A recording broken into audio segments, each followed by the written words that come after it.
think going forward, my plea is that we must all come out forcefully, including the voter.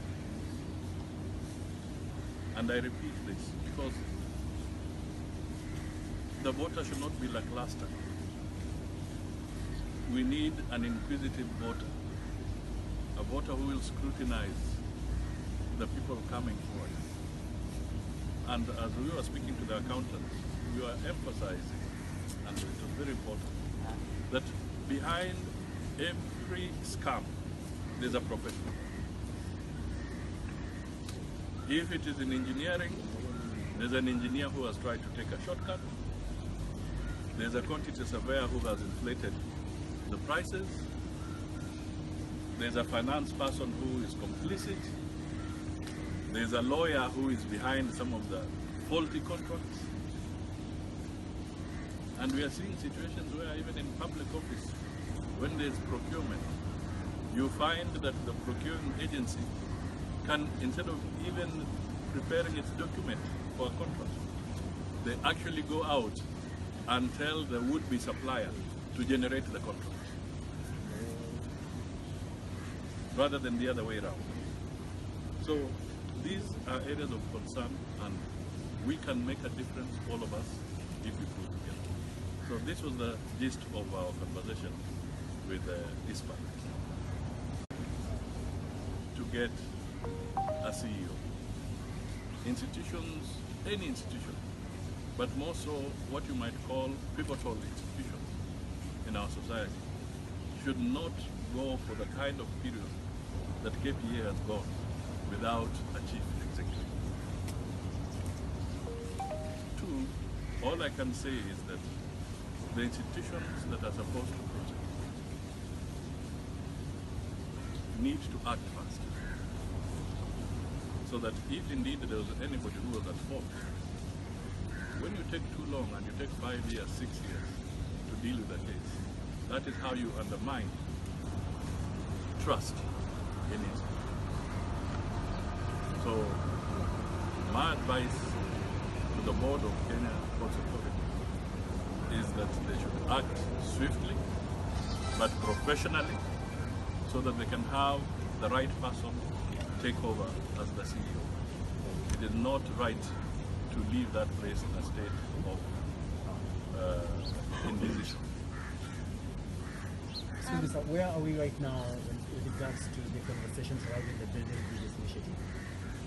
Well, that is now in Parliament. You remember it came out of the counties. It is now before Parliament, and I think the relevant committee of Parliament is going through it so that they can clean it out in terms of what are the... When you say you're building, it means that it has gone, and it is true. Trust has been eroded seriously in the management of our affairs in this country. Corruption continues to be rampant. We are seeing reports day in, day out by the Auditor General.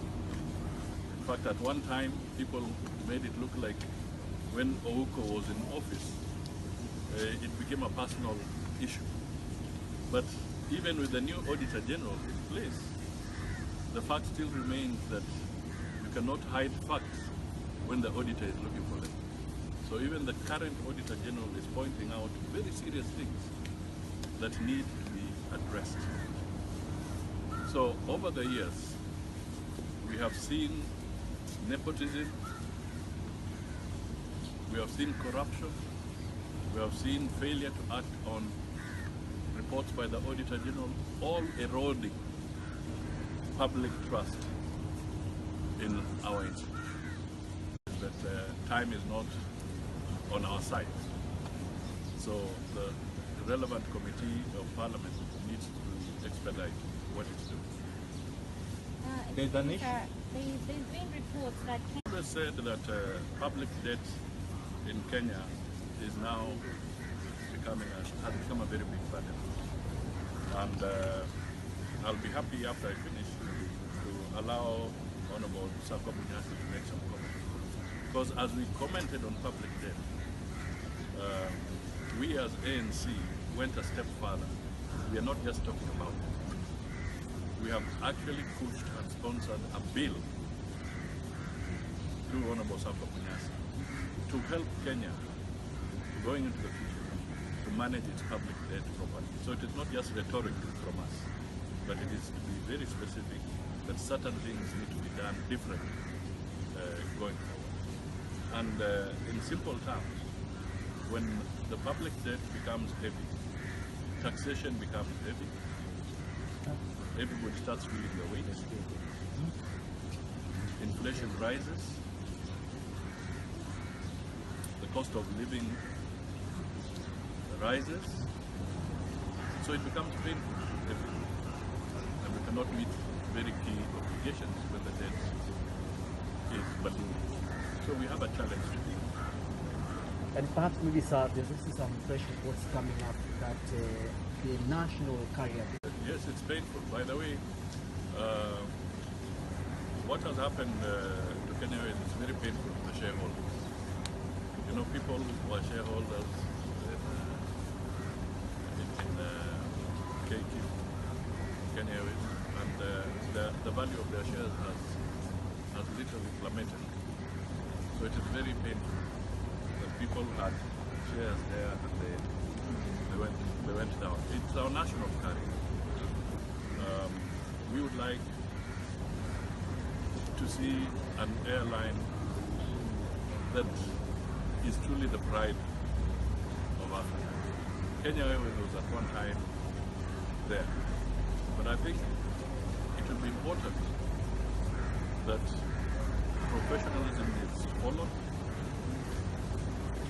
Even as money is injected, we need to get aviation experts moving at every stage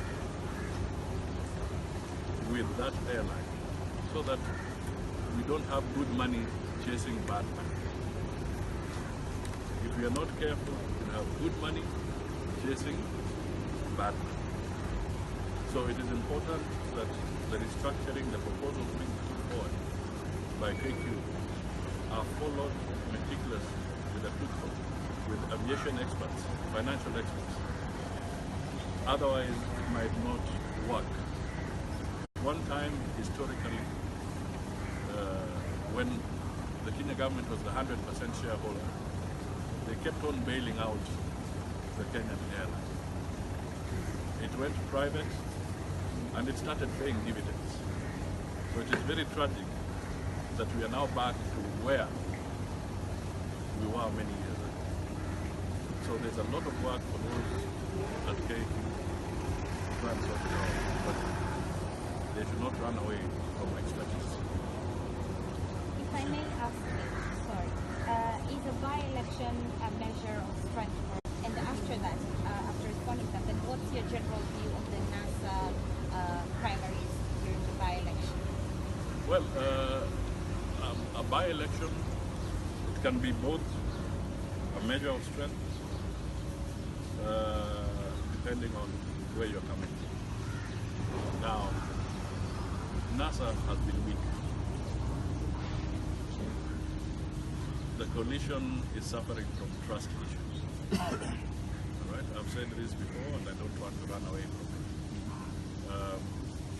But going forward, let us be prepared to perhaps see new political formations as we move forward. Sir, there's a plan by National Transport. This buses, I mean, they're planning to make a strike over fuel issue and be denied to travel at night, because they're saying the government has a double standard. They're doing SDR to travel at night, but they're being denied. What's your take? Well, I don't know the full detail of that, but I know one thing that is of concern is the cost of fuel to everybody. And the taxes that are pegged on fuel products are very high. And they need to be reviewed, including the formula that is used to arrive at those prices. When you go through those reports and what comes out, you start getting extremely worried And we all must be extremely worried that unless, as a nation, we come together, unless we also have civil society coming back and speaking to some of these issues, because even as we speak now, civil society looks like it's deflated. It's not the civil society that we knew that would be very active in raising concerns in some of these areas. We are, for example, seeing institutions like Kenya Power and Lighting Company, a monopoly, a monopoly in distribution of power, telling people that they are broke. Audit reports coming out that they are broke, and yet you are a monopoly. You are not competing against anybody. And in the process, we are beginning to feel the pressure. High taxation has hit us. High public debt has hit us. The whole principle of integrity and honesty is at its lowest in the management of our affairs in this country. It will undermine the competitiveness of our manufacturers. It is a very difficult thing. It might even force people to start going back to forests and destroying forests because it becomes expensive for them and they start cutting trees again. So it is dangerous even environmentally when you overtax the cost of energy, because you might force people into a survival mode, and survival may not be environmentally friendly under the circumstances.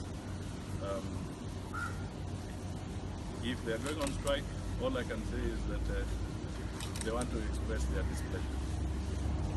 And the Constitution allows people to protest, provided it will be peaceful. I want to go back on corruption.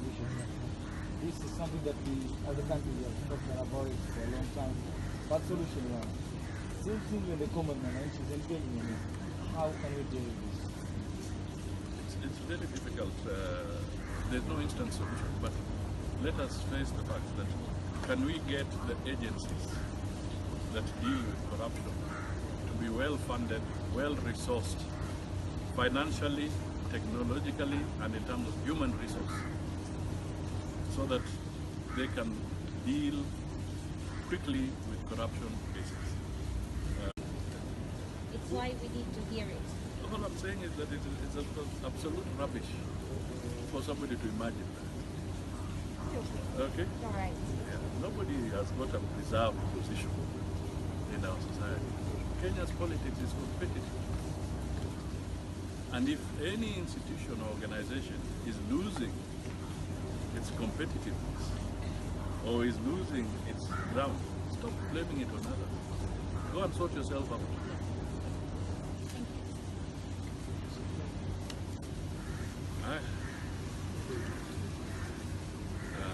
Kiswahili ama method?